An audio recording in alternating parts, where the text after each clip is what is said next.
Hey everybody, I'm TJ Major, spotter of the 6 Cup car. I had the 8 Xfinity car, and I truck raced this weekend. And Xfinity raced.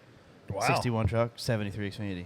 My Xfinity guy wears a bandana. He'll fight you and beat you. 73 Xfinity? What? I didn't know there was a 73 Xfinity. Who drives that? No, I'm sorry, 73 ARCA car. Okay. ARCA car. Josh does not wear a bandana. I was going to say, Barry's out there wearing bandanas now. Times are tough in the old Major house. We got a TJ Major's house. We got a spot ARCA these days. So. He It's just spots part ARCA of that. all the time. It's just part. We just need the a new bigger races. iPod or AirPod or Walkman or what do we need? Sandwich meat, something. Yeah, slick meat. I hate it when they call that slick meat. I do, dog. yeah. You want some slick meat? I'm like, No, he's Brett. Stop. It sounds awful. I don't even No. know what it that just sounds is. nauseating. You No, but it's And accurate. I don't want to know. I definitely would not Google that. That's not something you're going to want to Google. God only knows. Brett, which couch did you spot for this weekend? God only knows which site would pop up if you Google slick meat. Really sorry for You're those gonna who are have- about to Google it. Casey, that is meant to be on a sandwich between two buns. Brett Yes. Griffin, spotter of Chandler Smith, coming up here in a couple weeks, and my good friend Black Cloud sports guy, Mr. Freddie Kraft, beside of me. What a weekend. What a phenomenal weekend I had. Yeah, you had a Spotter bad for Bubba weekend. Wallace, who finished 50th. Spotter for Chandler Smith, who finished 55th. Spotter for Greg Van Alst, who finished 73rd. And then the Giants lost 40-0 last night. So it's a phenomenal weekend. Other than that, it was a great sports Other than weekend. that, I had a lot of fun this week. Oh, my God. Yeah. Hi, Casey. Hey guys, Casey Boat here. And let's not forget, this episode is presented by our sponsor, Birch Gold Group. Get a free info kit on gold by texting DBC to 989898, and for TJ, it's 98989. 8. If you place an order by October 31st, you can get a free gift card to score some Dirty Mo merch worth up to $500. We should probably just not do this show. This is off to a really bad I start. would I mean, I agree. spilled my I mean, drink you dumped your everywhere. drink I over the dumped my table. drink. You're doomed. We're probably My chair's gonna gonna break here anyway. So I guess this is the point where I should ask how everyone's weekend was in Texas. Fall out of my Hey. chair, hit my head on the table. I be think it's concussed. time we sacrifice. Like, what did they do in that movie? Chicken. I Yeah, need a live chicken. Sacrifice Freddie, I'm one a- of the producers over here. Freddie, I'm Which one assuming, goes first? I'm assuming you went to Hooters. I did go to Hooters. So apparently I have to be at Hooters with you for this to work. Yeah. I'm going to need you to sign up to go to. Where you coming to Bristol this week? Oh, yeah, you Yeah, are. yeah. And we're going to go to Hooters. Okay. Yeah. The Hooters thing didn't work out so good without you. Well- I did run into a lot. And when I say a lot of Dirty Mo Media fans at Hooters, Yeah. And a they lot called of them. in. Yeah. I'll tell you who else ran a lot this weekend. This idiot in front of us, Andrew, he did like 70 miles. I think his next race is 70 miles. 70.3 Is your next what would race. you just run the other day? It was marathon? pretty short. It Is was that like why a you're half-mile labeled? swim, 13-mile bike, and a Oh, 5K. Casual. And you were the first loser. I was that why first you're loser. labeled? Yeah, that's why I'm labeled. Do you not shower? Shower. shower. Usually that is They've got some recommended. strong I Sharpie, look dude. exactly the same way he looks after I've been into a club. I got marks all over me. Yeah. Well, Probably some Usually other stuff Daytona. that I don't want to know about. Daytona, I've got both hands covered usually because Oh. he's got it down his leg, his arm. Well, somebody who had quite a solid weekend locking himself into the next round of the playoffs, Tyler Reddick, scored the win. Congrats on your team, Freddie, I guess you could say. Maybe not so much the other half, but how was everything else otherwise? All right, so Casey, I just Googled slick meat. Why? No. And I got to tell you what comes up. It No. says any processed meat, this is from Urban Dictionary, any processed meat product that has a slimy cutter surface, typically used in describing meats that have been turned, formed, or shaped, and then it stops reading. But basically, it's sandwich meat. There's not Oh, yeah. So there, Google is a PG. There wasn't rating there for wasn't a slick second definition. Yeah. Yeah, we're reading down. I don't want to keep. Oh, I tell you scrolling. what. With your search history, I honestly would be concerned. Hit images. Did I tell you the story about Megan's search? What? Well, we were going No. so we go to a place do called tell, we go Freddie. to a place called Lake Norman Tavern a lot, and the nickname for Lake Norman Tavern is Uncle Milf's. You know, it's just the guy. I guess I don't know what it comes from, but we always just call it Milf's. Oh, I know what it comes from. Yeah, I I mean, guess too. but, yeah, you can guess. But we always call it MILF. So then we were going to dinner one night. And I said we're gonna go to MILF's probably, and Meg's like, oh, let me look up the menu, and guess what she typed in? MILFs. And you can imagine what came back on Google. It was there was no menus to be found, I don't think. It might have been some menus, but not for what she was looking for. And I was like, well, maybe that's not actually the name of the restaurant, but you'll be fine. But yeah, congrats to Tyler Reddick. Congrats to Nick Payne for finally getting an oval win after he. Go ahead. What were you going to say? Oh. You're waiting. Look, as a spotter, that's a real win. Yeah. Not for the sure. road courses aren't wins, but they're not. It's not equivalent to what he got yesterday. Yeah, and so. especially the way they did it. Maybe he'll stop spotting for those shows that he spots for now.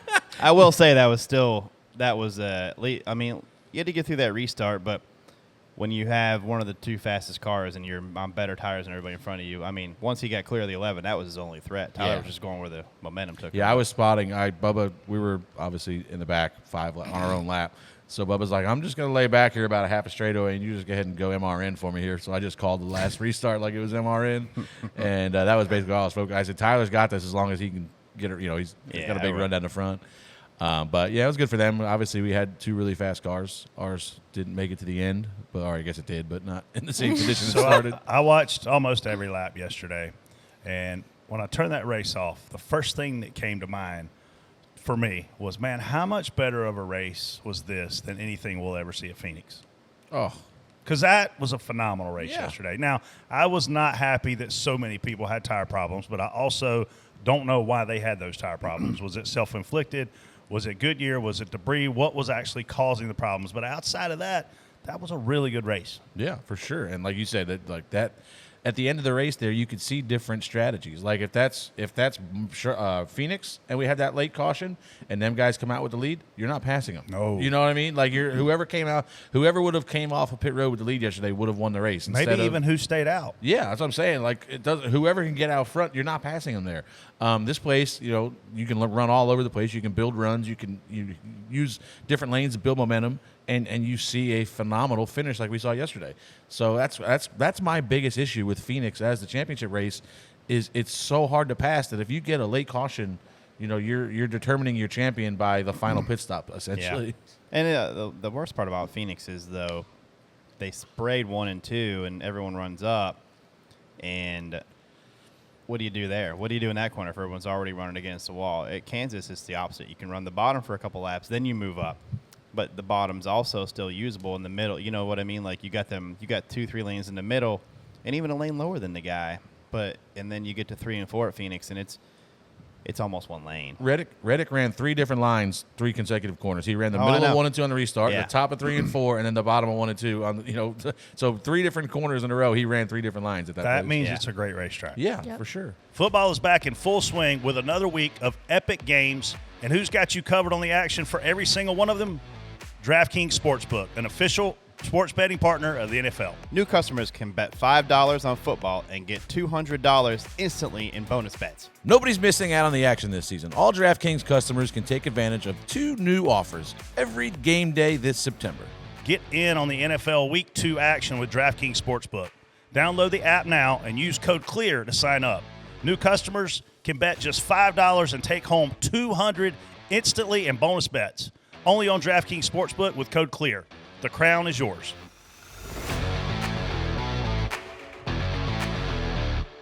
Yeah, Going back to those tire issues, though, I mean, have you, from a spotter It's a little bit of standpoint- both. Yeah.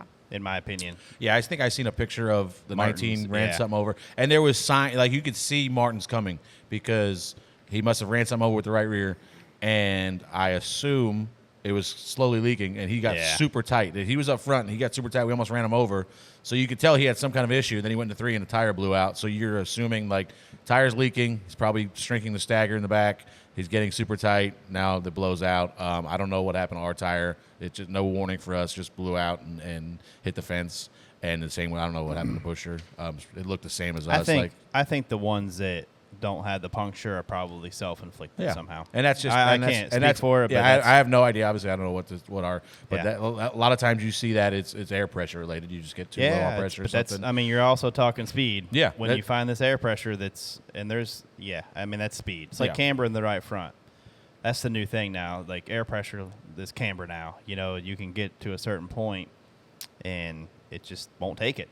So, but I think it's a little bit of both. So going back to Martin's wreck, I know there was a lot of He But- ran over something, and you're talking Whoa. about the aftermath. Yeah, the aftermath of it, and I know there was a lot of, I guess, drama, so to speak, around whether the tow truck should have taken them to the garage, taken them to the to pit road to fix the car. I think the rule from NASCAR standpoint was that if you can't move your car, you are done. Yes.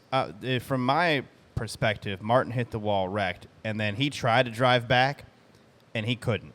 Like, I don't know if you saw that. He tried to drive it. Once he got it to the apron, he was stuck. He was stuck, and it wasn't because there was 4 flat tires. You can drive a car with flat tires if you're still moving. I mean, we've seen him come back, maybe not with all 4 flat, but if you hit the wall, I mean, his car was wrecked. You could see the tires pointed in different directions, and I guess they can make the determination of You're out. Well, you're not going to pit road because you can't fix this on pit road. You know, like if your right front's pointing towards the grandstands and your nose is pointing towards the scoring pylon in the infield, you're Like, you automatically assume you're. you're not. That's not something that you just go down there and fix on pit road. Is that something that the team should be able to decide rather than NASCAR? So what do? You have it's like, where were we? Whenever they did that with the 2 car, they took him to a stall, and then they had to we had to ride under a caution for 3-4 laps because of this. They unhooked him, put him in his stall. Oh, it won't. We can't fix it here. Take it to the garage. Got it. And now they got to tow him back, hook him up again, and tow him to the garage. And you could tell this car was wrecked. So, and I know they wanted to work on it, but that's like, to me, that's towing him right to the garage. Wouldn't you want it there anyway? I mean, if your suspension's, you got to try to fix stuff like that. I mean, Well, the problem is once you tow him to the garage, he's out of the race. Right. Is the I issue. guess. You know. Yeah. And I don't know. I'd have to look up and see how the rules worded. Yeah, but I'm not You know, sure. they have towed cars that can't move to pit road Like, and put them in their pit box. When Chase Elliott ran out of gas, they towed him to the pit box, which obviously, you can fix that. But I guess it's almost like, I understand where the team is frustrated because they probably could have at least tried. But you're not like, try as hard as you want. You're not. Yeah, I don't know what was broke. If something, if it's a tie rod or something, they could probably. I mean, we fixed a tow link on pit road in the time. Yeah, the tow links are pretty. Tow links are pretty standard. Oh, yeah. Like when they break them, I'm they've just got. saying, like, you don't know, but like, I get their frustration, but I'd have to see how the wording is in the rule book of what constitutes going to pit road or what constitutes Yeah. we're taking you to the garage no matter what, because If you we've can't seen drive them bring it, normal cars. If you can't drive it and it's not because of the tires, you're probably done. Yeah, I don't know. But who? But And I'm not saying that. Who's to say that? But okay, Yeah. this is you, and you're at Bristol, and you're on the cut line, and you were 20 points up going in, and now you need to see if you can get back out there, and you don't get that right. I don't think that's okay. Yeah, I mean, I'm not saying it's maybe there needs to be something where you can get it behind the wall and look at it, and if you can't fix it, then I don't know if going to the garage I means mean, you're Austin out. Dillon spent how long fixing his car yesterday after hitting the wall? I don't I mean, know. obviously he got it back there on his own, but nonetheless, it took extensive repairs. He lost 7 laps. Yeah. What did So- he break? So in this situation for Martin, I just don't think it's fair that the determination was made outright. Your car's done for the day, Yeah. because at one point he was tied with Logano near the end of the race for the cut line, Well, it's a huge. and then obviously Logano made a brilliant pit call to change that. And I think now Harvick's like 7 up on him or something. But give me, as a competitor, as a crew chief, as a spotter, the right to get my car back and make a determination of whether or not my car can continue. Because isn't that why you have the clock? Yeah, and I mean, even in like when you're wrecked, you wreck on the racetrack and you're still limping back to pit road or whatever. You always go to the pit box. You know what I mean? Like Yeah. it's never Yeah. like just take it straight to the garage. It's always let me look at it. All right, yeah, it's killed. Back it up, and even when you could drive it, Yeah. you go to the pit box. And so just I don't know. I think see they both should've sides towed of it. it because. Like, we did wait a ridiculous amount of time for some of them guys at Daytona when they pushed the 2 into the wrong box and they dragged him down back to his box, and then he couldn't fix us. We had to come back and get him out of his box. Yeah. Well, hold on. That could have all been fixed during the red flag. And then we wouldn't have had people going everywhere when they pulled the red flag out and all the crashed cars went hauling ass back. Like, I think the driver, the team, the sponsors deserve the right for the crew chief to make the call, this car's not raceable, or the 7-minute clock expires and you're out. Yeah. I think you tow it to the garage, right outside the garage, and your clock starts. You know what I mean? Because you can't put it on pit road right then and say your clock starts. Because in 7 minutes we're going to be back green, and then you're going to throw the yellow again to get the car off pit road. So there has to be some sort of plan to do to. That's debatable. You'll be back green in 7 minutes. Well, I mean, I'd say We about ran our clock out fixing it, and we weren't. It was yellow the whole time, pretty much. Yeah. I think we had a minute left, maybe, and then we went it out. just made depends on how minimum bad speed the and came wreck back and is. fixed it. Single car wreck, and I mean, you know what I mean? Like It's just like I agree with Brett that it shouldn't be up to who's making that call. The tow truck driver? Is there an official? Highly qualified. You know what I mean? Like, is there an official with the tow truck Yeah. driver? That's I don't see officials out there. Well, I guess the chase truck guys, but like, I don't know who's making that decision that we're taking this car to pit road. The regular season champ, after 2 races, in the first round, is staring down at not making it to round 2. Yeah, and I seen a bunch of questions come in, and I don't know if Andrew picked one for. Let me see here before I go into this. People are like, well, maybe we need to just give the regular season champ a pass into. No. He's the reason why he's only 7 out is because he got bonus. He should be. He he'd would be be more 20 out. out. He'd You know, be he'd 20 be out he'd right be now. done From last week and this week? Yeah. If so, you're seeing the benefit of the regular season many are you championship. I'm 19 out. okay, and you were. I would be ahead of him. exactly. You know, that's if he what I'm didn't saying. have Yes. all those bonus points. Yes. And to Brett's point, I mean, what a call by Logano. He was on the cut line. We were going to be if the race ended the way it was. We got that caution with a couple to go. We were going to go into Bristol like 12 or 13 out behind Martin. Martin was going to be basically tied or 2 out. And now Joey goes up there and steals 10 spots essentially. Steals them. Pit call. Yeah, I mean, and now he goes from on the cut line to 12 up, and now I'm 20 out. I'm almost been or 19 out. I'm basically must win. This now. is what I think Logano's people realized that Harvick's people did not. I'm not racing anybody in this race other than me trying to get points. I don't have to worry about Bubba Wallace. I don't have to worry about Martin Truex. We know how many points he's going to get. How many more points can I get if I try this and it works? They roll the dice. They go from being right at the cut line to now being the second guy above the cut line with a 10-point plus cushion versus what they had when that caution came out. I think that's the way you have to. Major win for that Have team. to play the race like that. Maybe the difference in whether or not they make it or not. Yeah. Maybe the difference in whether or not Harvick doesn't make it by not doing the same strategy. He ran 15th, around 15th all day long. He was about 18th-ish. and then they go up there and steal a top 5 out of it. And you're not going to you're going to get a net gain. There's on a green white checker. You're going to come out of the pits in the top 5, 6, maybe. Well, it turns out they came out in the top 3 or 4, I think. And I'm not going to go all the way back to 18th in one lap. And he almost took the lead. Yeah. And had he got the lead, I don't know that he's going to win the race, but they're going to run third. Yeah. Because Yeah. nobody on old tires is going to pass him. Yeah, I agree. I think he still gets passed by maybe Jones and Reddick. Maybe I don't know. We'll see. Phenomenal race. Yeah. Phenomenal race. Well, let's not forget the Westgate Experience is coming up in just a few weeks. Join the hosts of the Dale Jr. Download and Door Bumper Clear for a live show on Friday, October 13th at the Westgate Las Vegas Resort and Casino. Head to dirtymomedia.com/live to get more information and figure out how you can get your tickets. And to see if you can qualify for a VIP experience, call 800-435-0883. I don't know about you guys. I cannot wait to hear more about what this event looks like. It's going to be something we've never done before because I think we're going to tell stories on each other. Oh, yeah. I've got a whole note. I got a whole notes page. Like, I think it just went from this is not going to be a podcast live. This is going to be a live show. So, And we're with.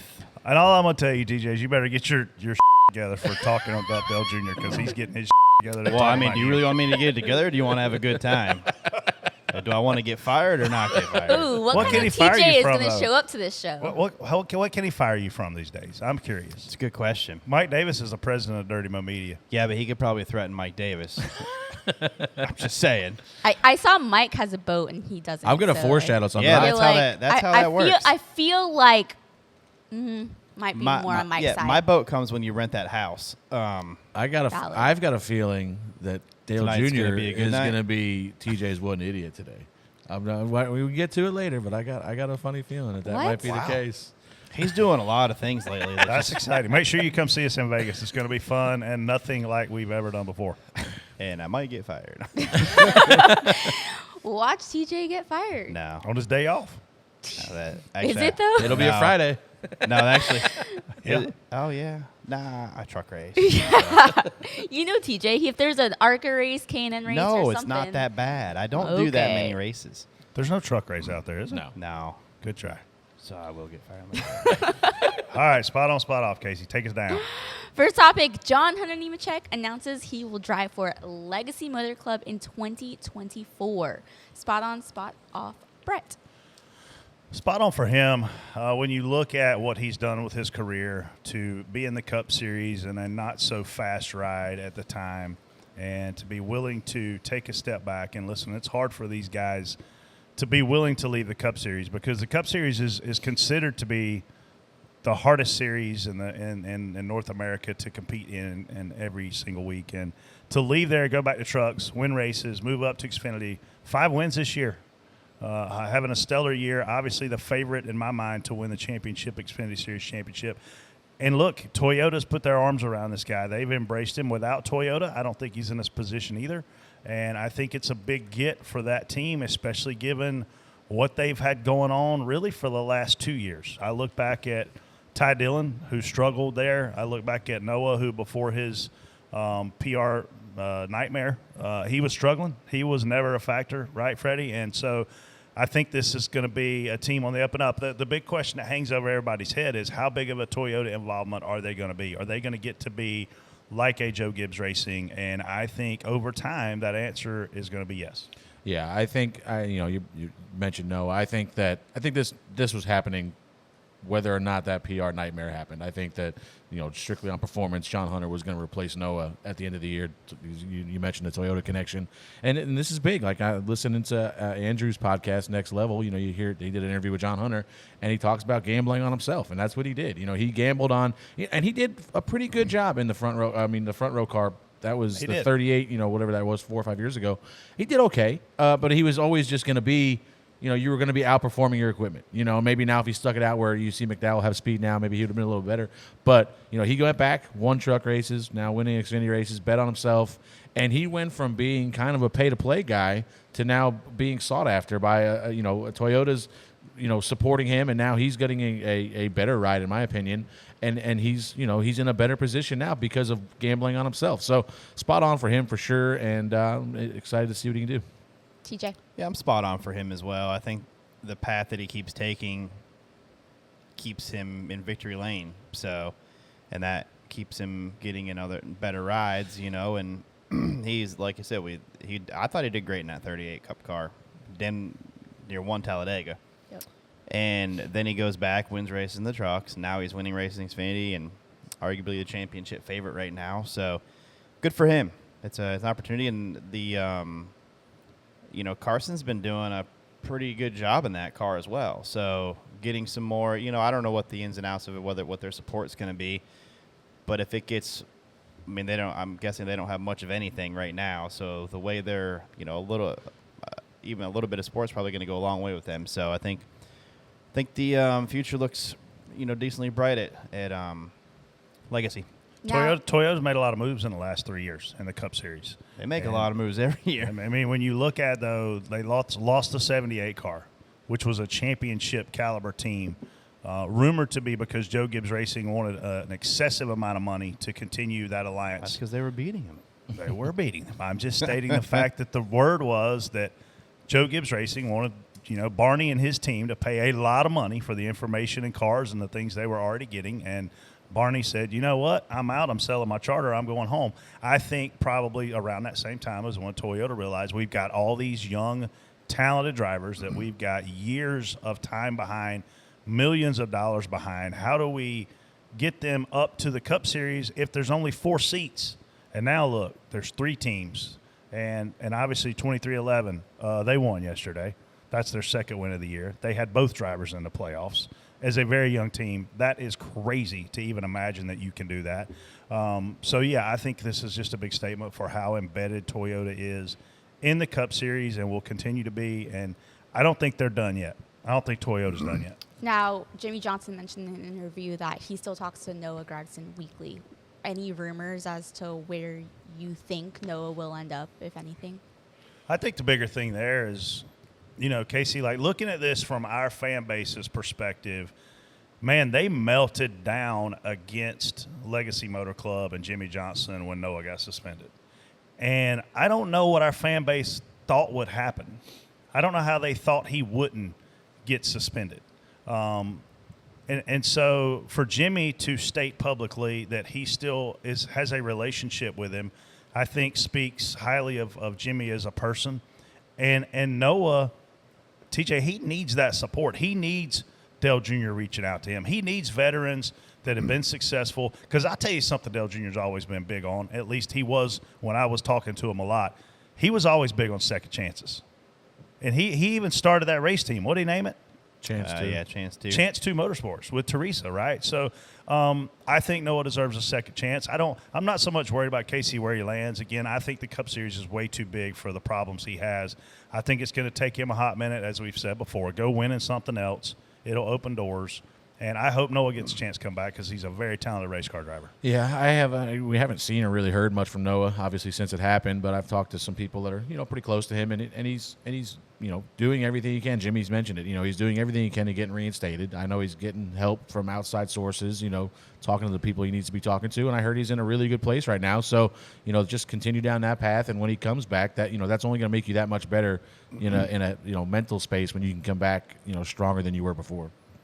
Agreed. Yeah, I agree too. I think Noah come back and be mentally stronger, a better person, and I think he'll eventually get in something, probably an Xfinity car or something, and he'll end up getting back into the swing of things and winning races. Very big difference in what he's doing to come back versus what Kyle Larson did. Kyle Larson was racing, it felt like 7 nights a week while he was indefinitely suspended by NASCAR, and he was winning a ton of races. Noah is sitting on the sidelines from the racing perspective. He's not out here running big late model races that he certainly could go and be one hell of a wheelman at. So I think he's taking he thinks is the right approach for him. Out of sight, out of mind, go get reinstated, get your funding figured out, come back in the best scenario you can to try and win.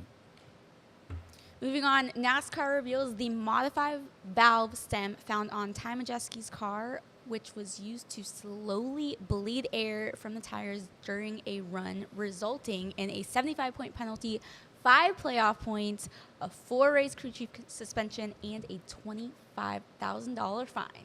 Spot on, spot off, Freddie. Spot on for NASCAR, doing this and revealing this stuff. It's kind of what we said it was on here. You kind of heard that rumor getting that weekend after that race happened. And listen, it's nothing new. These guys have been trying to bleed air out of tires forever. It's a huge advantage when you can do it. We used to see people drilling little holes in the wheels, to bleed air. And what you're doing is just trying to get your, you hear us say, or if you listen on the radios, you'll hear the crew chiefs early in a run, especially at short tracks, all right, give it a chance for the tire pressure to come up. But what happens is you're trying to get your tires to an optimum tire pressure, and you have to start them low to get to that pressure because they're going to build air as you run. So what this does is when you start building air, it gets to the pressure that you want it to be, and it bleeds off the air. So you maintain that optimal pressure for longer throughout the run.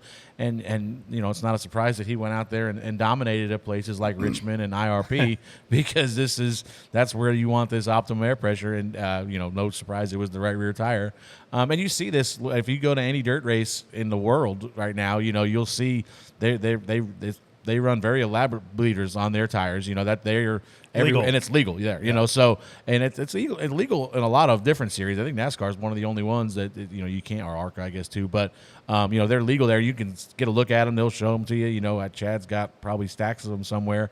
And it's an elaborate system that they use to maintain that optimal tire pressure.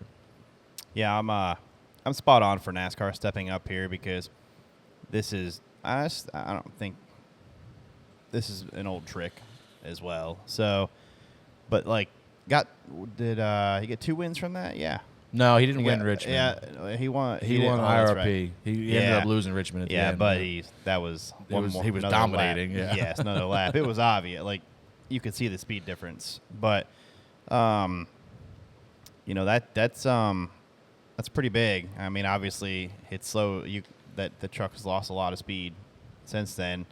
So. I don't know. I don't think. I think they're. Ty's going to be.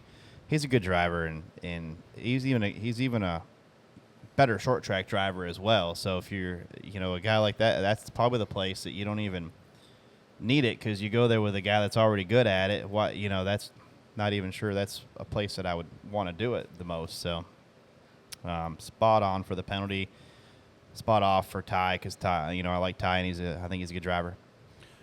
Is this blatant cheating? Yes. I don't think it was put on there by an accident. Is this blatant cheating? Yeah. Is there any bigger form of blatant cheating than this? I mean, yeah, there's some bigger Probably. forms, but this is blatant cheating. I mean, you So could put a big motor Elliott in there. Sadler, he tweeted, this has been around for decades. Up to half the field was doing it at one time. They should just make it legal. That way teams can do it in a safe manner. There's too much speed and bleeding tires to not do it. We don't need to go faster. I don't disagree with Elliott, but Elliott, that's not the case. If this is against the rules, and what they did to invent an opportunity to do this is blatant cheating. I don't think this fine is stiff enough. I really don't, because you're basically saying to all your competitors that you're trying to outrun every single week, you guys, I'm going to outrun you. You'll have no chance to beat me because I have something that you do not have. And I'm all for playing in the gray. I'm all for being innovative. I know that's gotten harder around here. But to go out and blatantly cheat, dude, that's like me putting Vaseline on my golf club before I hit the ball to take my slice out if I'm playing in a PGA event. I'm glad you said that. I didn't know where you were going with that. Well, there's a lot of different ways to go with that. But that particular way is So to you make my Vaseline your balls golf club, is to Brad. make the balls go straight down the fairway, okay? To take the spin off your balls. But in this particular situation, I think the crew chief should be indefinitely suspended because this is blatant cheating. How do we know that Ty Majeski doesn't have a net win in this penalty? He lost 5 playoff points and 75 points. How do we know that he didn't gain more points and more playoff points than that by cheating? And other races, What is too. to stop you? If it's just fast forward in this hypothetical, and you could say these all day, but what if this was Vegas? What if this, Cup Series, and you're cheating at Vegas, you win the race, you get, whatever you had bleeders on, but we find them the following week, you're in the Final Four now. There's no penalties, don't matter. What if this is Phoenix? Yeah. What if it's Phoenix? What if it's Phoenix and he's bleeding his tires? And he goes out and kicks everybody's ass and wins. What happens? The number one thing, Brandon is now leaving us to go to South Boston Speedway. He's sitting here.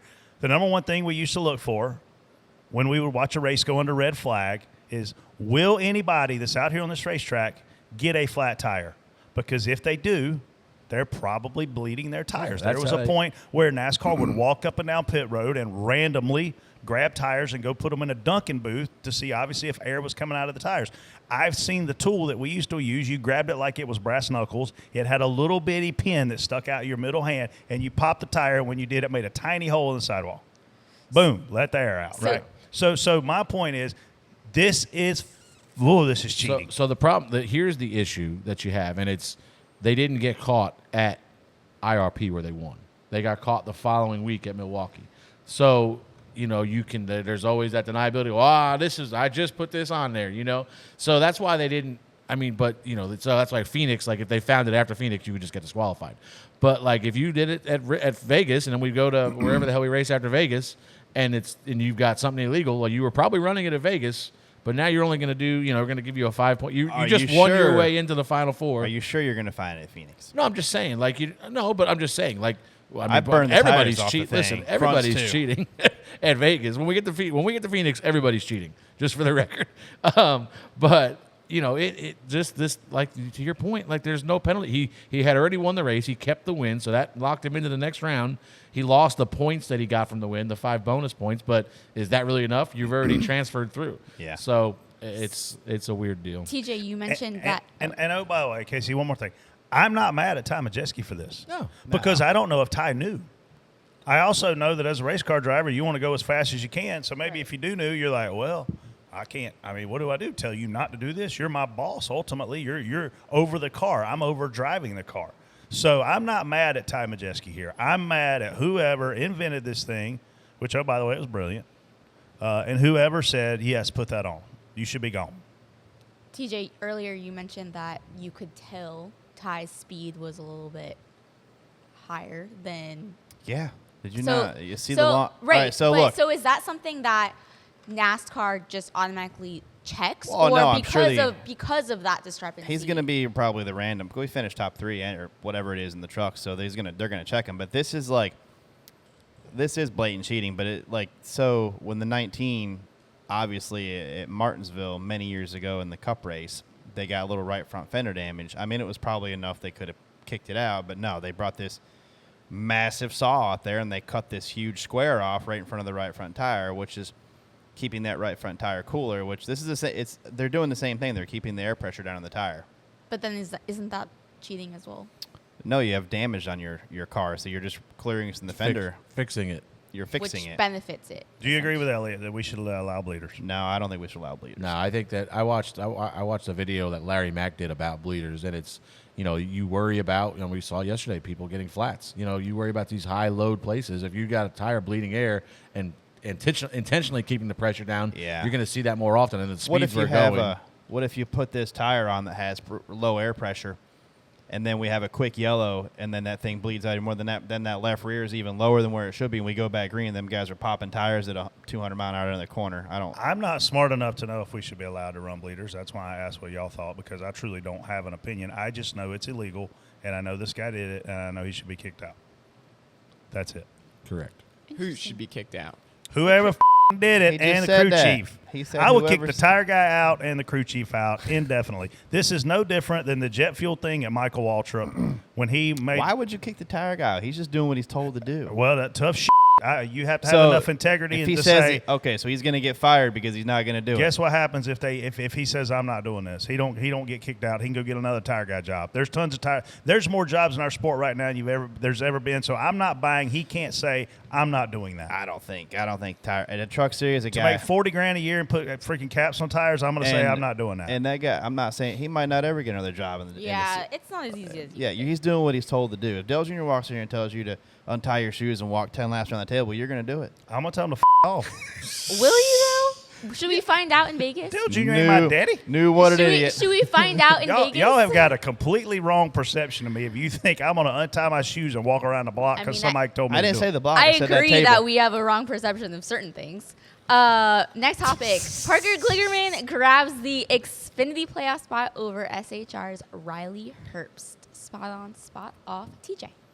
I'm spot on for the story there with the owner of the 48, Scott Borchetta, I think. Big machine record. Yeah, really the story of his summer, man. Like there was, a friend of ours went and worked with him, Rocky, and speaks. I don't know Scott at all, but he speaks highly of him, and so I'm really glad to see him back at the track and get a playoff berth here. And man, it's just a good turnaround for him, man. There was a while there that I guess he was pretty. We all saw that wreck. We all saw that video of that wreck, and it was pretty bad. So, but Parker did drive a good race. He ran in us twice. Perfect. Yeah, he ran perfect with centimeters. Just ask him. Yeah, you'd have to see the interview.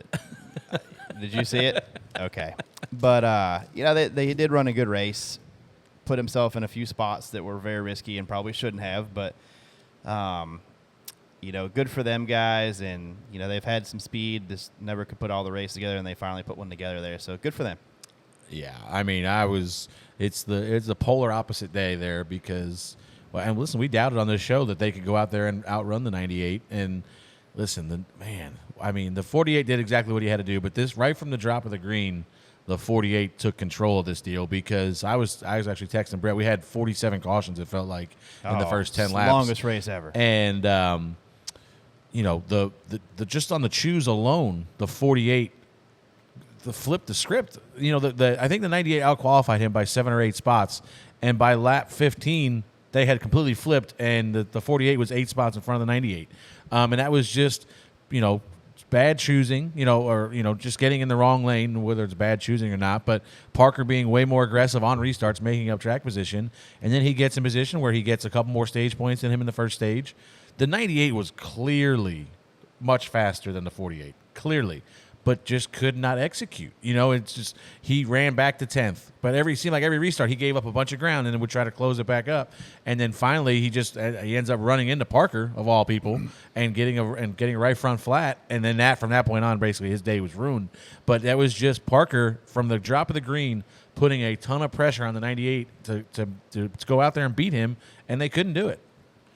I'm sitting here looking at something that I didn't know what it was. It was laying in front of me. Andrew put it here. It's a DBC Christmas ornament. Okay, Merry Christmas to Parker Kligerman, because Kligerman. He's been really close to winning races this year. I mean, he's been up front a lot of times, even this weekend. And this is the biggest win this team will get all year to make this playoff. They have zero chance of winning the championship. Zero. Flat out, I'll bet you whatever you – well, I can't bet. It's 0% chance to win a championship. But this is a huge win for a small team. When you beat teams like Stewart Haas Racing and Junior Motorsports into this playoff, that is a massive, massive win for a team this small. So hats off to him. Spot on for him. Obviously, he works hard on Sundays on the Cup side trying to paint stories and deliver the broadcast for us on NBC. He's a really, really nice guy, and congrats to him and his team. Well-deserved. Work really, really hard. Don't make mistakes. You can make it to round 2. You'll stop there, but you can make it to the round of 8, That's especially if guys have spirit. problems. With no wrecks, no DNFs or anything, you could make it to round 2. Yep. I mean, he's been consistent with his finishes, though, so I feel Oh, like... yeah, what are they? Okay, you're... I wish you could have seen her face, Freddie.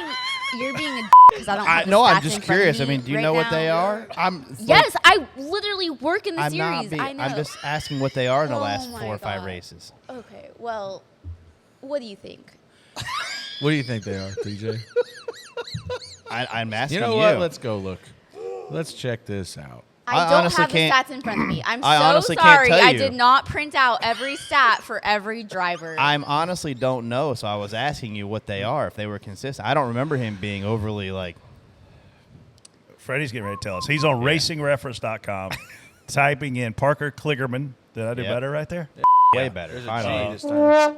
Oh, sorry. That was wrong. That was the wrong sound. That's the story of my Hey, you know life, who got so that knocked sounds out? fine. Your other buddy, Matt. Who? Di Benedetto? Benedetto. Oh, whoa. Nailed it. I know. I've Where'd been that working come from? We've been working on my Yeah, there we phone. go. That wasn't it. Kligerman, 4th, 24th, 4th, 3rd. His last 4. Yeah. Casey, get it, girl. He's Yeah. got Thank 1, you. 2, 3, I pay 4, attention, 5, okay? 6, I may not 7. have every driver He's stat got in front of me, but 7 top 10s in the last 8 races. Yeah. Is he That's a Tennessee consistent. fan, Casey? Do we know? Casey, I'm just going to start asking you random stats. Casey, I'm just gonna expect you hey, to have Casey, them. congrats on the big win with Tennessee, though. That was Thank you. I You had to appreciate enjoy it. that. I Who's the appreciate it. quarterback? Austin Pay. Is that who he played? Who's the quarterback? Okay, let's move on. Hendon Hooker. I geez. haven't had enough you go. coffee this morning. Anything else on Kligerman? Kligerman. Anything else you want to talk about Parker Kligerman? No, I'm just glad for them guys. Hey, he went out and did what he had to do. Yeah. Agreed. He's been very consistent. It's perfect. He's been super consistent. I hate you. Back to the Cup Series race at Kansas. Denny Hamlin says he should have focused forward after missing the jump on that last restart, opening the door for the 45 to win. What an idiot. Spot on, spot off, Freddie. Yeah. Well, let's hear it, Freddie. He's great. I don't know why were they going without him. They should have waited He for ain't him. not great at restarts. Like I said, I was doing the MRN broadcast, and I seen the 5 was definitely laid. He was laid back about 2 cars on Denny, and NASCAR has claimed that they're going to crack down on this, and they do like call it out before we Yeah. get to the restart box. Sometimes they close it up, If it's really bad, But- they warn maybe or something. but we I haven't don't seen know. any penalties from it. And I don't think I've seen anything Not deserving enough lately, of a no. penalty. But- even that, I don't think was penalty but worthy. but you still shouldn't be laying back at all. Like it's supposed to be. You're not going to be able to police it. though. I guarantee that's true, but it's the same time like we have to do something because somebody here's getting enough. If Denny doesn't lay back, obviously it's screwed. Denny screwed up. He should have just focused on what was going on in front of him. He lays back, they take off. He's got a 3-car lane gap in front of him. But if he stays up there on their ass and lets Kyle lay back 2 cars on him, guess what happens? He's middle of 3 by the time we get to turn 1 because Kyle's coming 10 more mile an hour faster than he is. So, Denny screwed up. At the end of the day, this is a terrible restart on Denny's part because of the fact that he's trying to combat what's going on behind him instead of just taking off because it cost him the race. He would have been outside of Tyler into turn 1 if he just gets a decent restart and Tyler can't move up to the middle and then get to the top and clear them for the lead. He got to second, 3 or 4 car lengths behind him after getting stuck 3 rows back at Tyler. So, at the end of the day, this cost him the race. But at some point, we have to address the fact that we got guys laying back on restarts. I'm spot off. Denny just misjudged it. If Denny focuses out front, like he said, and does his own restart and gets a run himself, even if if he times it right himself, he's playing offense at the start-finish line. And there's nowhere for the 5 to go at that point because you can't move to the start-finish line. If Denny times it right, that 5 has nowhere to go. And Denny just messed up. It happened. They're hard to time anyway. You'll have 5 restarts, and there's no way you're timing all 5 of them at the right time. It's just how it is. We all thought the 99, and we were even part of this as well on the bottom. We were like maybe 9th or something. We were all thinking the 99 wasn't going to take off as good as he did. And then he just went really early and kind of caught. Did he go too early? I don't know. I don't remember seeing it and being like, whoa, that was really early. But Brett, do you have a comment on that? do you think he went early? Listen, I don't know. I think they lined up, and I'm sitting there with Gramps watching this thing on TV, and I literally say Denny Hamlin's going to win this race. He's the first car on new tires on top. The bottom has sucked all day. Well, never mind, he didn't go. That's exactly what I said. I said now he's in trouble.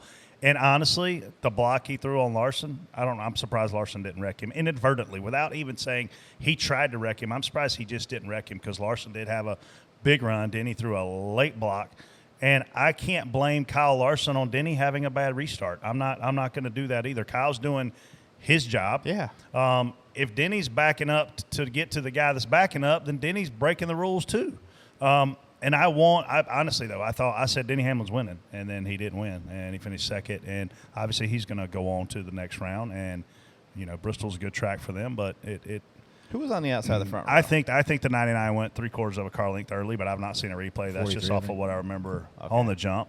And again, but if that's not the player's job to manage. That's the official's job to manage. So if the 99, let me ask you this: if the 99 you think went early, that screws up everything out back. Black flagging. Well, I'm saying you can't. If he's going early, how do you penalize somebody back there? You know what I mean? Like that, the problem starts right there. You could have said post the 99 and the 5. No, yeah. Well, but the 99 can create those scenarios by what he's doing. How many times did they tell us at Daytona Talladega, don't block bumpers, and we have 3 to go in an Xfinity Series race? What do? Push our asses off. How many people do they black flag with 3 to go? Very rare. There was a couple races there where they started doing it quite a bit. You remember that? Well, they did it during the race, not at the last lap. With 3 to go. At the end of the race, yeah. 3 to go. So I rest my case. The players play the game. The officials officiate the game. And that's not up to Denny Hamlin to worry about. Yeah, and that's where Denny screwed. And Larson's doing it because he's going to get away with it. You know what I mean? There's nothing. Kyle's not doing anything wrong. It's just they're not going to call it, especially not going to call it in that situation on the green white. They might call that earlier in the race. I don't recall them in my 20+ year career. I don't recall them ever calling that late in a race. Oh, not. But my question is, why does Denny even care what the 5's doing? If Denny does his own deal and times his run right, the 5's are irrelevant. Well, he just, he's you know as well as I do. There's an advantage to laying back, so you don't want to give the guy an advantage. But he just I know that, up. but if Denny, but on these restarts too, where does the momentum come from to get going? It comes from behind you. It comes from that push. And he knew that Larson was going to have a push. He was trying to prevent being 3 wide getting into 1. But again, he can't blame Kyle Larson for his mistake. But if he's playing offense at start-finish line himself. I agree with you. Yeah, Larson's going to go with him anyway because that's the momentum. That's where it's at. I totally agree with you. But Larson's not going to go with him. Larson's going to go. If Denny moves high to go in front of Larson's going to pull up the middle. If Denny goes to the middle, Larson's going to the top. I think he goes with momentum at that point. I think you're trying to get in front of him. You got to beat that guy. But you're not going to get behind a slower car. You know that Denny's the fastest. Well, you're going to have 2 car lengths now to get to. You go in there. Larson won last week. There's no way in hell he wants Denny Hamlin to win this week. No chance. And I don't think Larson really accomplished what he wanted to accomplish. Yeah. Denny didn't win. Well, that and he didn't get more playoff points. He didn't wreck Denny because that would have been really bad. I don't know how he didn't wreck him because he knocked That the would crap have been out of really him. bad. Yeah, I agree. Well, continuing on the topic of Larson, he states, I can understand why he was mad in referencing his pit road contact with Chase Elliott. Spot on, spot off, TJ.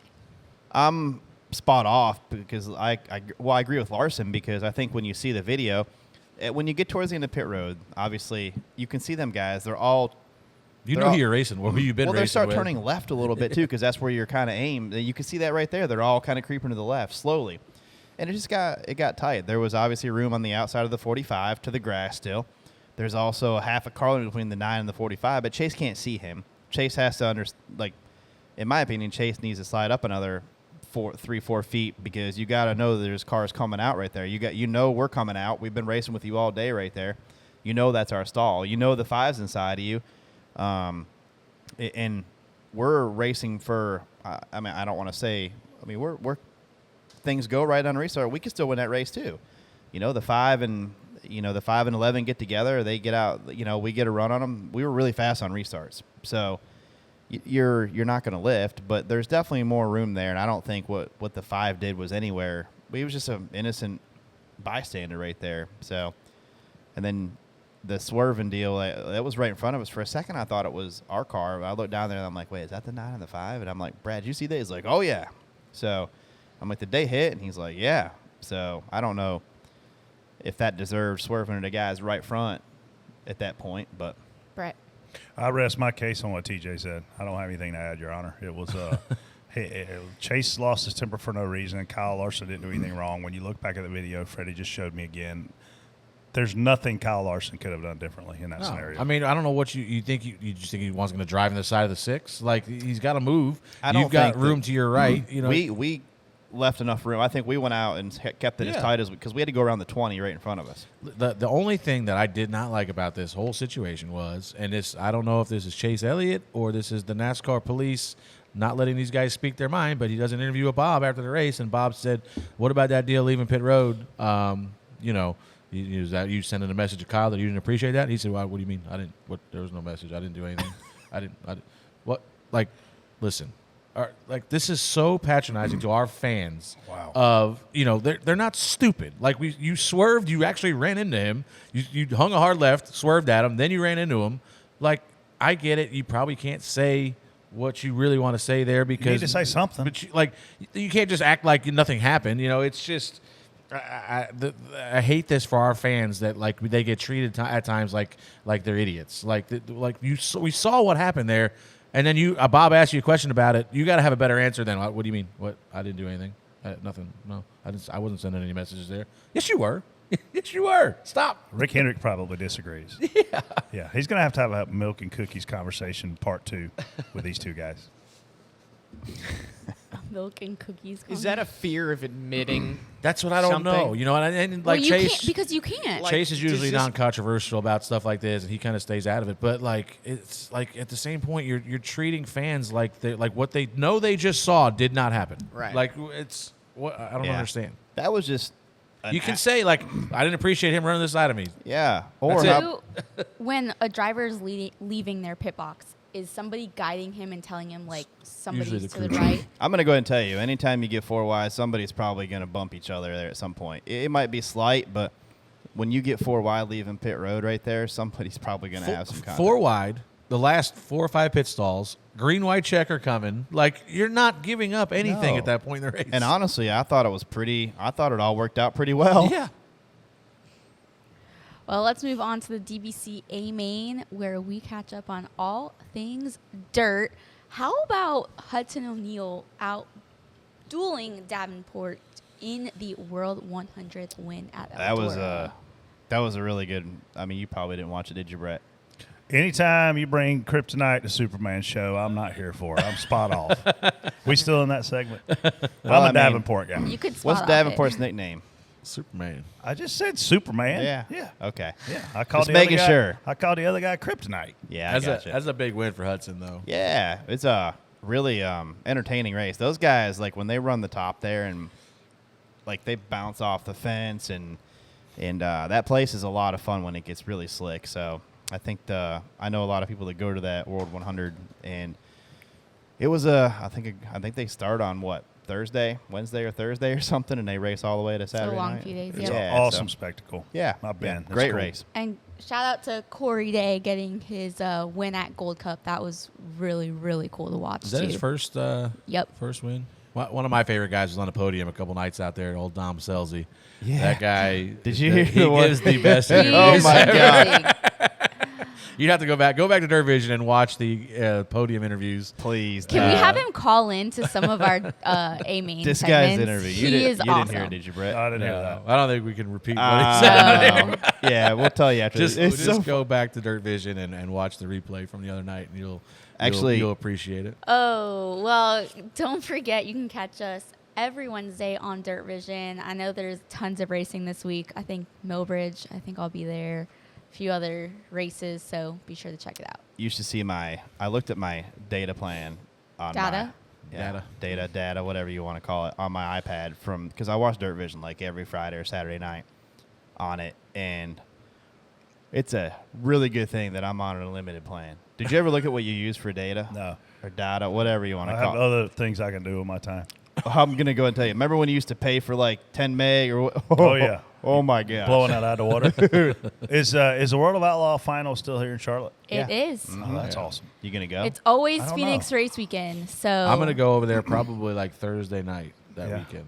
Is Dirt Vision doing it? Yeah. I'm in Yep. Indianapolis that whole week for the FFA convention, so Can- I'll miss it. But I want to take Bodie sometime. Can Dirt Vision put us in a suite or something? I mean, I'm sure. I think we all know some people, but it would be really fun to go if you're not in Phoenix. If I'm home, Andrew's nodding yes, like I he's think got all this you'd be, pull which to I get you in a think you'll suite be in somewhere. Yeah. Phoenix. But that whole week is really We're fun. gonna go in the South Boston suite. They got one over there. Yeah. We don't know anyone. We don't know anyone who can. That's actually No. the only place Andrew can help us get a fucking suite, and we don't even need his help because we know Brandon. Unless you're running like 75 miles, then Andrew can help you out there too. Andrew's gonna run to the track and then. Yep. Yeah. All right, let's move on to Reaction Theater. Been a long weekend. Haven't really got to get on Twitter or X, whatever we're calling it now. As soon as I get on that, I'm scrolling down through my timeline, and then immediately I regret getting on there. Who gives a shit, Brett Griffin, if you've ever ate a damn Big Mac or not? My God. You're a wife, you gap-toothed bastard. So I'm 48 years old, and Gramps loves Big Macs, and I didn't have him lunch that day, so I stopped to get him a Big Mac. I was like, you know what, man? And I always get a double cheeseburger, no pickles from McDonald's. I don't know what you get. That's what I get. I'm like, man, maybe I should try Big Mac sometime. So that's why I tweeted. Did you try one or no? No, I didn't try it. Oh. No. So why did you somebody, tweet it? somebody said you have to love Thousand Island dressing to like a Big Mac, Yeah. and I absolutely grew up on Thousand Island dressing. That's the only dressing that was in our house. So, I mean, never put it on your burger? no. Man, But I'm gonna try a Big Mac. Maybe we have a Freddie. You're a McDonald's guy. Maybe we'll have Hey. a Big Mac. no pickle. Don't get the pickle. We'll do a on it. Big Mac review, like what's his name does in pizza reviews. You want to Yeah. go? We'll go after the show. One They bite. put pickles on a Big Mac. Yeah, there's pickles on a Big Mac. I don't like pickles. I Yeah. like pickles. I don't like them on my burger because all I taste is a pickle and it screws the burger up. But anyway, we'll have a Big Mac meeting. Okay, let's move on for our own sanity. I just want to check on you, Freddie. Are you okay? No. Between Chandler and Bubba and the Giants, I mean, damn. Do you need a hug? I'll give you a hug. So, is it a hug? What is a like? There's an extra little in there. I mean, There's is it a a hug? hug. Is that like a That's squeeze that's too, yeah, Freddie? get I it. mean, I give you full palm grasping. Just what we all need. Did you say grasping? he said grasping. grasping. Like for ass sure. grasping? Yeah, why not? Give me a little squeeze. I need a good game. There's a difference in a Yeah. good game and a grasp. He gonna hold you, Freddie. Like them. Speaking of holding, Uh-oh. went to the game the other night. Oh my gosh, the amount of holding that I witnessed with no flags on that. Kansas Hutchinson. City? Oh my gosh, like literally, I'm sitting there at club level and I can see them like this dude's getting like tackled and they're just looking at him like Which nah. team? The Chiefs holding that rookie or what's his name, Hutchinson. Yeah. Oh, so the Chiefs were holding and jumping and on offside, every play. lined Yeah. up Oh, my offside, gosh, false dude. start, every play. That right tackle. Wow. Yeah, and I saw the running back got up one time and just punched this other guy. Right, we're talking football, so we All right, may my as well. bad, yeah, so we no. can't. We may as well talk about the Bills tonight. I want a prediction. I don't know. I can't predict it. They could either score. They're going to either lay an egg or they're going to score 40 points. It's one or the other most of the Is the time. line still 3? What's the line? I don't know. Oh, it's 2. Bills -2 against Aaron Rodgers and the Jets. Aaron Rodgers must have had a good night's sleep, so it's a little bit better. Man, this is exciting. This is a good Monday night football kickoff. Please tell me it's not on ESPN. It is on ESPN. Motherfucker. I don't have ESPN. Immediately, you see every producer. Yeah, it's probably on ESPN. So That's one of the words we bleep out. I am ESPN or motherfucker. Both. Yeah, you can't say motherfucker. I'm optimistic that the Bills can win this game because the Jets are just adding every piece that they can find that wants to get a lot of money. And Text me updates. I can't watch. I was pretty confident we weren't going to lose by 40 last night. Yeah. but there we Well, are. you also signed a guy to quarterback your team that. He's pretty good. Oh, is he? Well, it was. All right. Off in NFL. Andrew, sorry. You also can't say I had a trip planned for my buddies and I this weekend, and they all bailed on me. But it's Bristol, baby. Let's go. Bristol, Saturday night. Saturday night. I got to Under ask y'all the this because lights. I'm not a big guy on focusing on our attendance. But yesterday, Sunday, Kansas, it didn't look like we were as packed as I thought we should be. How was the stands? I know. I thought they were fairly strong. I was there Yeah. on pit road the whole time, and Okay. I thought they were fairly strong. I thought know, it was Brett, that- you mentioned NFL opening day, having a race on that day. I don't know how you would change that, though. NASCAR, like, we have a race every Sunday. Track's 10 a.m. got- race. Track's got lights, don't it? I'd Pretty run. easy to change it. You just move it to Saturday night. Yeah. So you should think Then you're going Bristol against should college be football. night. Yeah, exactly. There's no Well, winning wait here. a minute. Hold on. College football, for the most part, is a regional sport. There are not Just many. saying. Listen, do I stay up to watch Southern Cal play at 10:30 on a Saturday night? Yes, but I'm a college football geek. If the race is on versus Southern Cal, I'm picking the race. But most time on Saturday night, I don't it's not think Southern Cal. saying that college football goes up against the racing, that only exists in the South, and that only exists when big schools are playing, Alabama's or whoever. But that's what they would have went against Saturday is Alabama and Tennessee. Texas, Alabama, Or whatever, Texas, Texas, whatever. Yeah. Yeah. Okay, Casey, now you're a Tennessee fan. I just don't know that I don't know that we want to ask our fans to pick NFL or NASCAR. Opening weekend. USA Network versus all these other games are on. Only opening weekend am Yeah. I talking about. And I think we now end our season earlier because of the NFL. Yeah. Yeah. I think that's a big factor. So why go up against them on opening weekend? So do you think you move Bristol night race to the NFL opening weekend? No, you can have back-to-back night races. I mean, we used to have 6 or 7. Now we have 2. So it's We used to run. We've ran Kansas. we used to run a night race the week of the Chicago Masters as well. right? We run Texas, I think, at Saturday night the week of the Masters, not to go against Masters Sunday. Opening week of football, we used to run a Saturday night race, I think it was a Saturday night race. I don't remember where. Me and you used to get together on Sundays Yeah, of and watch opening it- weekend and and watch watch opening that, weekend. that channel that's like being on drugs. Yeah, Red Zone. Yeah. that channel drives me bonkers. It's so exciting. Everybody's about to score. I know. That's the point of the red zone. But so I don't know. When's the but- last time you've been to the red zone? Been a while. Holla. All right, let's move on. Hey, that could be the name of a club. What? Holla. Red zone? Because you're. About to score? Yeah, sure. Freddie made some friends over the weekend. Got to hang out with Freddie Kraft at Hooters this weekend, and he told me every time he gets drunk at Hooters on a Saturday night, his guy wins the race. And I figured out that's not true. Every time he gets drunk at Hooters, the 45 car wins the race. That's not true. We won with the 23. I'm telling you, I'm the missing thing there. Yeah. I'll do my You part. screwed me up there. somewhere else. I appreciate it. Yeah. We had some fun on Saturday night Clearly. at the Hooters. Who was the driver? Met Reddick. Reddick popped in. He was picking up wings for his. Oh, Jason he Schultz. was Schultz. So now we found the problem. Reddick has come in and stole your mojo. He did. For That's Hooters. exactly what I was He was gonna only there say. for like 10 minutes. He Don't matter. He stole it right out of my He did. right out of my beer glass. He took it. He came in and picked up wings to go back to his Dang, bus to man. watch the race. So he does go there for wings. Your proprietary luck is gone to Yeah. Tyler Reddick. Damn it! Wow. I didn't even think about that. Yep. Yeah, that's Son of a. I'm gonna kick. Say his we ass leave when here I and see go to him. his house. Let's go. They text me last night. They're like, "We're having a win party. Come over." I said, "It's midnight." Hey, what do you think Drew's doing right now? You think Drew's in his trash can trying to glue his beard back on? That was a bad deal for them to shave their beards off. It didn't work out so good. that's so what I far. told my neighbor. I said, "Hey, you gonna glue that?" Drew beard was back with me on, at huh?" Hooters. Maybe we shouldn't have went to Hooters. That's because they all want the mojo, man. Reddick got there and took it. Yeah. Drew was. I don't know. He was staying down here for something. He must be doing wheel force tests somewhere or something. What did you just text me, Brett? Just open it up and I look at it. can't. Yeah, it's It, the black like- dildo thing. Oh, wow. Just- Okay. Why? It's not Why? bad. It's All not, right. It's not dirty. That's No, not like it won't dirty. Even let me open the file. Oh, well, that's because you need to be on your phone. Yeah, do it on your. Duh. I'm playing Who Reaction opens Theater their- through my phone. Who opens the text messages on their damn computer? If we want to lose our place in Reaction Theater. Oh, I got a message. Yeah, here's the deal. I would love to nominate myself and my buddy for What an Idiot this week. We decided we were going to shotgun a beer after every caution in the Xfinity race. That's a bad idea. We were not expecting 5 cautions in the first 75 laps.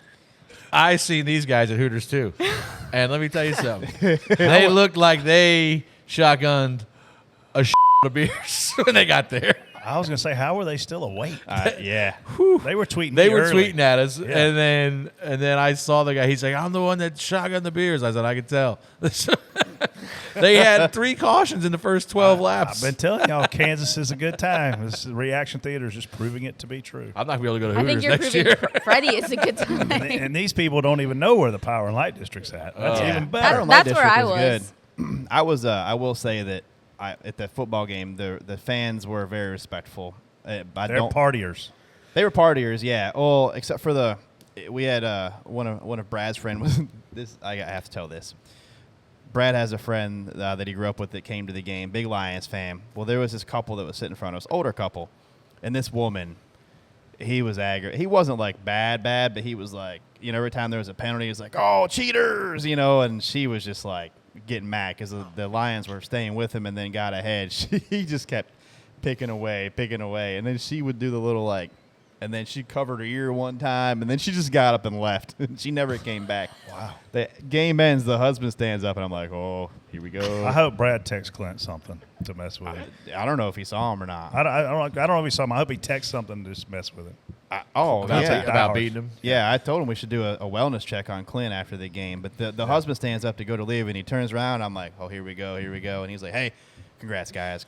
All them. I'm like, "Oh, that's a nice guy." Did you wear a Lions jersey?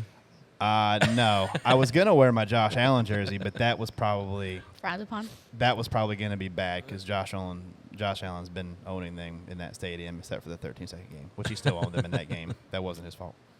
We got Go one Bills. more. And I just opened your text, Brett. Thank you. Thank you for sending. You're gonna send that to 50 people. Uh oh. Well, bless his heart, Freddie. he's a sweet young man. Oh, not Freddie. But he can't drive worth a good goddamn. He's wrecked more cars out than Ray Stenhouse. He's gonna put poor Leonard Wood in the poorhouse. Don't put poor Leonard Wood in the poorhouse.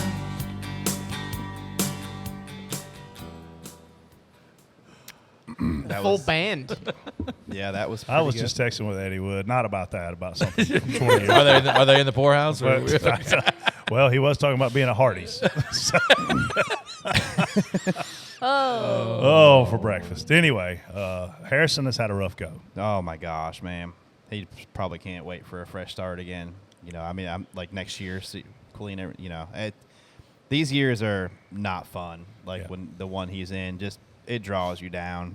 You've been a part of some bad years at times, and you've had a couple. It's You just can't wait to get through it and start again. And sophomore slump's a real thing. It's always been a real thing. I don't know why, but it has around here. Yeah, and they made a crew chief change last week, so all you're trying to do now is build a notebook with your new crew chief, and to get taken out of a race early just sets that back even more. So yeah, him and Cindric both they've just had rough seasons, man. Like just rough altogether. Well, to leave us an audio message, call our new number 704-802-9572. Especially if you're from going to Hooters before the race with Freddie. Apparently, I'm ordering wings next week. Whatever Tyler got. Yeah, I should ask what flavor he got. You should see where he's going next week. Steal his Thunderbird. He's FaceTiming right now. Tyler, what'd you order? He's probably not awake. Sleeping. That's even better if he answers. Moving on to Ask DBC, use hashtag AskDBC to send us your questions on Twitter. This first one is from Michael. What are you most looking forward to about the Bristol Ultimate Experience? For me, Columbia. Well, the Columbia story is normally told in the Bristol suite. That's not what I look forward to telling, but that's what people get when they come to see us. Just meeting fans, meeting new fans. I've seen. I'm sure. We see a lot of the same people. I know the Coffees come to almost every one of these. I don't know if they're coming this week. I haven't heard from them, but just looking forward to meeting new people and seeing old friends that we've seen in suites in years past. Or events past, I should say. Yeah, best part about it, honestly, man, is just hanging out with our fans and supporters, and not necessarily fans, but supporters, and they become friends. I mean, it's really cool to see people love the sport of NASCAR. Some people have been to this Ultimate Experience as their first race, and by the end of it, they're like, this is the only way I'll ever be able to do this, because it is awesome. And our team has been working very hard for Dirty Mo Media to make it an amazing weekend. Get there when the suite's open. And we'll see y'all shortly after, and I'll be hanging out for most of the race. And you boys are stopping by, 4:30? Yeah, I think so. Yeah, and if you haven't seen Brett's tweets during the race, he's imagine it in person. So, yeah, I think it'd be very exciting for being in the suite. Imagine it in person, yes. I'll be there, too. Oh, awesome. My first time at Bristol. Oh, yeah. You've never been to Oh, Bristol? yeah? Never been to Bristol before. You running up? You going to run up there? I'm going to run. Yeah. I'm very there. fortunate in the amount of You leave today? professional sports venues that I've been to in my life. And I include the LA Coliseum as one of the coolest venues I've walked into. It is a cool place. Walking into Bristol Motor Speedway is the coolest sports venue you'll ever go to. Yeah. Oh, for sure. I can't say the same for the Chiefs Stadium. Standing on that roof, looking down into that bowl, walking into that tunnel, looking up at the bowl, being seated in the bowl, being in the suites. This place, Andrew. Seeing that massive TV screen hanging over the I can't infield. wait. I cannot wait. This is the best sports venue that I've ever been to in America. The build-up, and too, I've been to the new fireworks. Cowboy Stadium. I've been to World Series games in Phoenix. I've been very fortunate to see a lot of venues. This venue, it's just freaking epic. The build-up to it, the fireworks, the everything. It's pretty cool. Definitely. If you're a race fan and you want to see one of the best tracks in person, it's definitely Bristol. Agreed. Wear your earplugs. Yes. If Especially with these cars. But if you're in the Dirty Mo Experience suites, yeah, you don't need them in the suites. We got scanners for you in the suites. Yeah, scanners so you can hear Freddie. And Fireball. Everybody gets a fireball shot. What a dream. Freddie, did we prove the mile and a half stuff any better for you? Yeah. I was actually going to bring that up. You were fast. Busher was top 10. You were top 5, I thought, most of the day. That's what you need to do. Like you've got to have speed of these mile and a half. I didn't expect to come out of there with a stage win, but that worked out well. You got Texas coming and Vegas, so now obviously Brad. We had good speed at Texas last year, so yeah, it's good. This next one is from Philip. What was it like going back to Dover after the September 11th attacks in 2001? First of all, it's September 11th today. My heart goes out to everybody affected by that. Obviously, all Americans were. I'll tell you, I don't think I've ever told this story publicly. Elliott had the United States Air Force sponsorship that year, and we canceled the race in New Hampshire when 9/11 happened. So Dover was our first race back, and so many NASCAR sponsors and teams put out, paint schemes that were reflective of the United States of America, American flags. But Elliott and I were asked by the United States Air Force to fly into Dover Air Force Base. And at the time, the Air Force Base was closed off to civilians because of 9/11. They were under orange alert or whatever they call it, where they only let certain people in. And we walked into an environment that we were not prepared for, certainly at our age back then. All the body parts from all over the country, from every crash site, were being flown into Dover for them to be able to identify who these people were.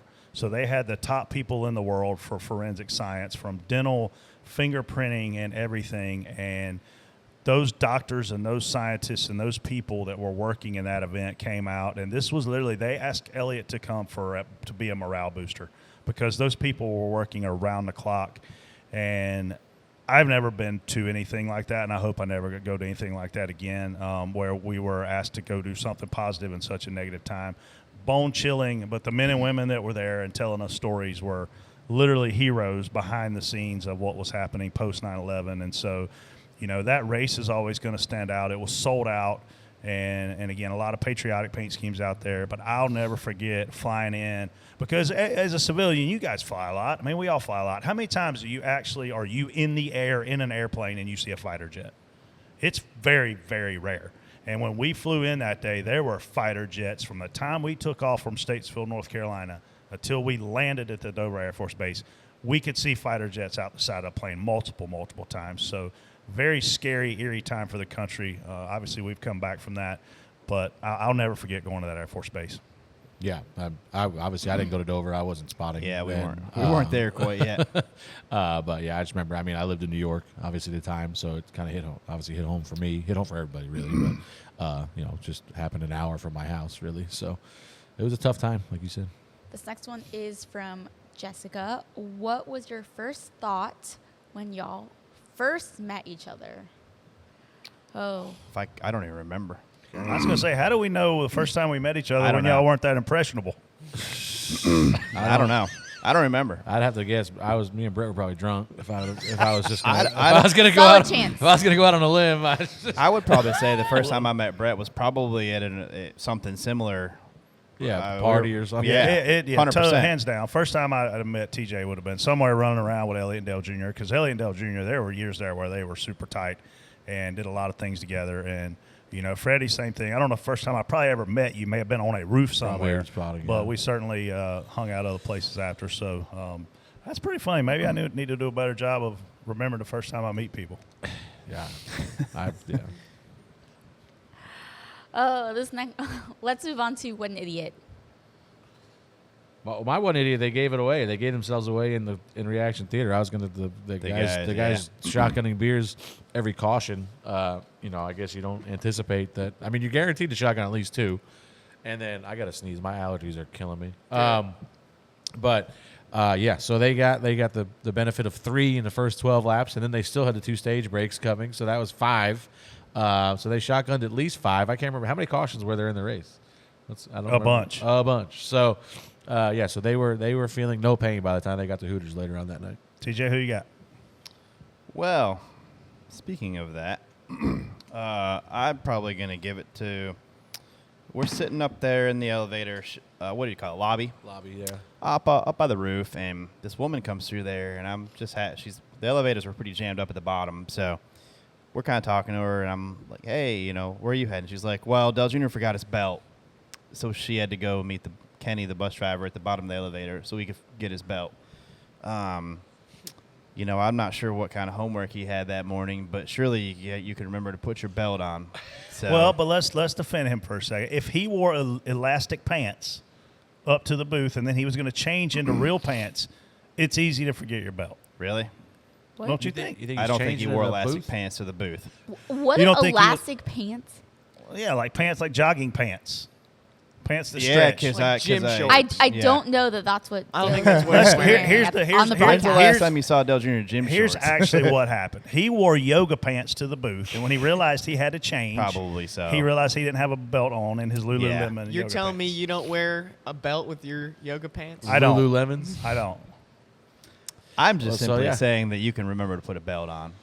I saw Daniel Suarez in yoga pants in some Twitter video. All right. His were cut off. He could have. Those were the. They sell belts. Do they sell belts at Lowe's? Maybe he can get one at Lowe's.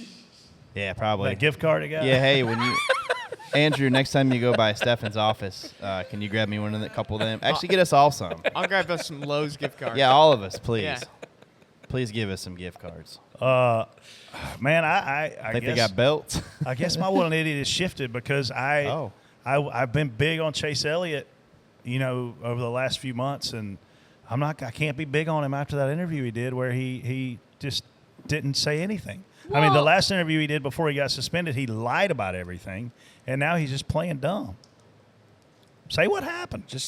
That's for everybody. It's not just Chase. Could you blame him though? I mean, I just did. You don't have to say. I know, but I mean, he kind of just did. You don't have to say like he ran into my left side door. I was pissed off, so I ran him down in the grass and I hit him. That's all you got to say. Moving on to Bristol. And then he gets suspended. No, It was weird. We ain't going to get that. suspended for that. It was weird. He run into me, and then the wheel slipped out of my hand. And But a few drivers have done that this year. I mean, there was nothing wrong. He just showed his displeasure right there, and that's it. That happens almost every time off a pit road at some point. well, let's move on to the Birch Gold That's Gold Award. Don't forget, you can get a free info kit on protecting your IRA or 401k with gold by texting DBC to 989898. This is an easy one. Who you Who got? you got? Wait, was the code DBC or DBC? DBC. W. I had to switch it up, guys. DB Hands down, CB. my oh, Birch wait. Gold genius this week is the 22 team. They pulled a rabbit out of the hat, had a bad day going, end up with a great finish, completely changed their points. I mean, we're talking a 15, 16-point jump from where they were. And if they take 4 tires and they come out way in the back, they might have finished dead last. So big hats off to that team for a gold decision. Yeah, mine. Obviously, I could easily give it to Tyler, and then for really fast race car all day, and close it out with a win. But I'm gonna highlight 2 guys, buddies of mine, that I think had 2 really good runs for themselves. First was Kraus. He gets back in the 11 car again, runs top 10 all day. Yeah, I think he ended up 7th or 8th. I thought he did a good job. He's done a good job every time he drives, I think. Hopefully he gets some more opportunities in it. And Eric Jones. Eric Jones did a really good job yesterday. He's done a really good job the last 2 weeks. He's always been really good at Darlington. But to come out yesterday, and like TJ talked about earlier, like they're not getting a lot of support, I'm assuming, from Chevrolet, knowing that they're going to Toyota next year. For him to go out there and essentially run top 5 all day long, and then he comes out. If you talk about Logano, if they're side by side on the backstretch for lead.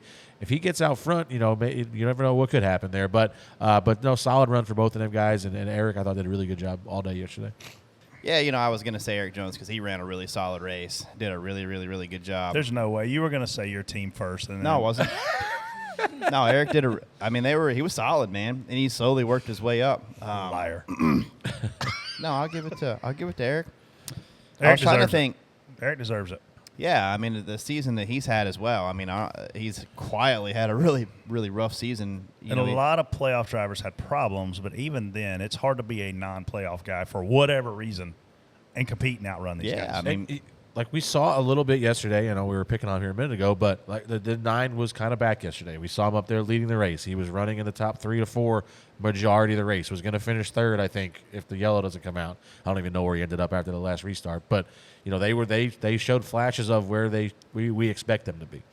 Yeah, there were people on Twitter Allen saying can keep his job. I read a post where it said, "Who do you think out there that they wish their season was over now?" And somebody was like Chase Elliott, and I'm like, no, I don't. I think they need something to build on going into next year. You don't want to go into next year sucking. Yeah, that's a long freaking off season.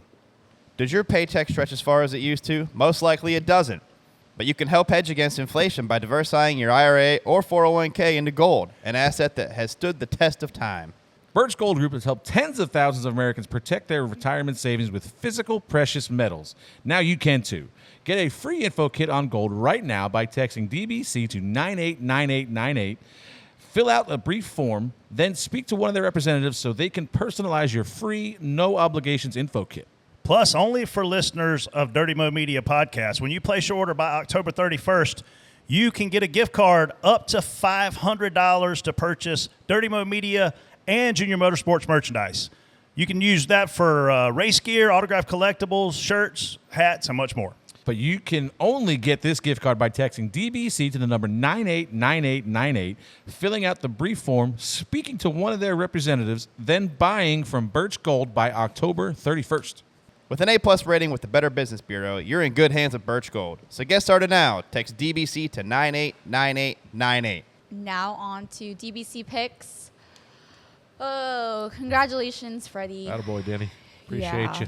Thank you, Freddie, for Restart was making good me enough. lose. I'm an idiot because I was watching the race the whole time thinking I had picked Christopher Bell. I was like, my guy's on the pole, my guy's fast, and then his pit crew started sucking, and I was like, well, my guy's pit crew sucked. And then I look at the sheet of paper, and it ends up I had Martin Truex, who went out of the race on what felt like lap 5. So And then I'm actually glad that I didn't know I had Martin Truex. And it hurt you to see that I had because Bell. I enjoyed the race thinking that I had Christopher Bell, but I do get to pick first because my guy finished last. Congratulations, MTJ, on that. I'm going to go with a guy that's not in the Drivers' Championship, but he is in the Owners' Championship. He's one of the best at Bristol, Chase Elliott. Good one. The same guys run good at this track. It doesn't matter what you show up in to drive. What guys? Who's next? Casey. Me. What guys? I don't know. Make your pick. Guys. Hendon Hooker. Yeah, you're in Tennessee after all. I'd probably pick Van Gisbergen if I were you. Oh, I can't decide. Go with a sleeper, Casey. Big underdog. I think I might take Busher. Picks are final. Is that your final All answer? right. Yes, TJ. All right. It's locked in. He won the race there last year. He did. I forgot about that one. Definitely last did week. forget about that. But My you bad. got to remember the 20 cut a tire, the 6 cut a tire, and they took 2 to get out. He did a great job, but don't get me wrong. But I think it's between 2 guys, and they're right next to each other on this list. I just got to figure out which one I want here.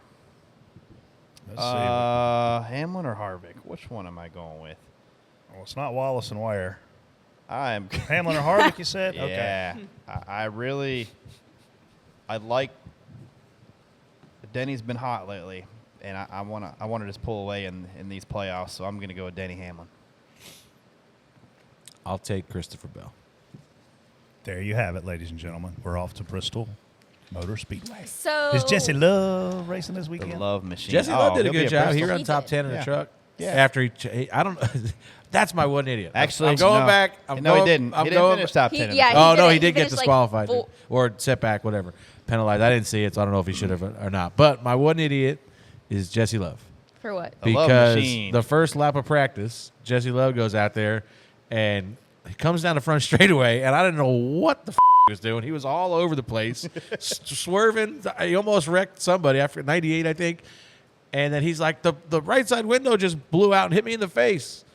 And Nick Payne spots for him. He's like, what? Whoa, what? And then Scrooge's like, there is no right side window here. Like there was never one. I think it turned out to be like his tear-offs for slapping him in the side of the head or something. Wow, I call my daughter's dramatic. I don't remember. But it said the right side window hit me, and the guy's like, there is no right side window. That's funny. Oh, This sorry, is just a Jesse. rough guess right here, or rough, but that's what they called. All right, triple header this weekend. Trucks, Xfinity, and Cup. Who Thursday night, Friday night, Saturday night. who is this is the last race in the first round of the playoffs. Who is on Bubble Watch? Bubble Watch. And who will Bubba? not Bubba's on make Bubble it? Watch? Yeah, and who will not make it into the next round? I'd say everybody below Truex has probably got to win. It's going to be hard to make up 20 points on the cut I line. mean, this is going to be. You know who's going to drive like a crazy guy? Stenhouse. The guy who's fast there is Ricky Stenhouse. Yeah. This is probably his best non-plate track, non-super speedway track. Michael McDowell must win, and it'll take a miracle for that to happen. Nothing against Michael, but this isn't a place where a team like that can show up and win. Not usually. Yeah. Nothing against him and his team, but tough. Man, this is tough. I'm telling you right now, listen, Christopher Busher, Christopher Bell, Joey Logano, Kevin Harvick cannot afford to have a problem in stage 2 or sooner. Yeah, if they Ross, do, they're in deep So, thinking through strategy, Freddie, what is yours going to the weekend, knowing that you essentially I think you need to just win? got to win. So you're You just gotta gonna qualify good, You got to too. qualify good. You got to get good pit stall selection. You just got to do What everything about you can stage to keep points? track position. I mean, you're going to go after stage points, but at the same time, if it's looking like we get a caution right before a stage, and it's looking like we're not, there's guys, if Truex and Harvick are in the top 10, you're not going to make up a bunch of points. You'll pit there to flip that stage and try to get a bunch of track position on them. So that's what you got to watch for. If there's an opportunity, we're going to have to do opposite of the 4 and the 19 essentially, because if we just race heads up with them, we'd have to beat them by, to 5 spots a stage and then 10 spots at the end of the race. So we're going to probably be doing opposite of them a lot. If they stay out, we'll pit. If they pit, we'll stay out and just try to just keep. The biggest thing is obviously we have to go win. We're planning on going to win the race, and if one of them have trouble, we might find ourselves in a different scenario. But you're just going to do everything you can to keep track position. Still have racing reference up. Top 4 locked in. Kyle Larson, Tyler Reddick, Denny Hamlin, William Byron. They're locked in. They're going to the next round.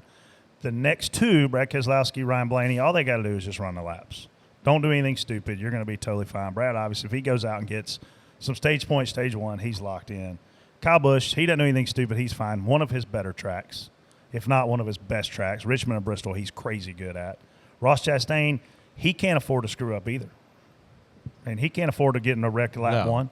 So I think when you look at 9th through 16th in his points, that's the guys that have to focus on unloading fast, qualifying well, doing the things Freddie said. Who's not going to make it? I'll go with Kevin Harvick's going to make it.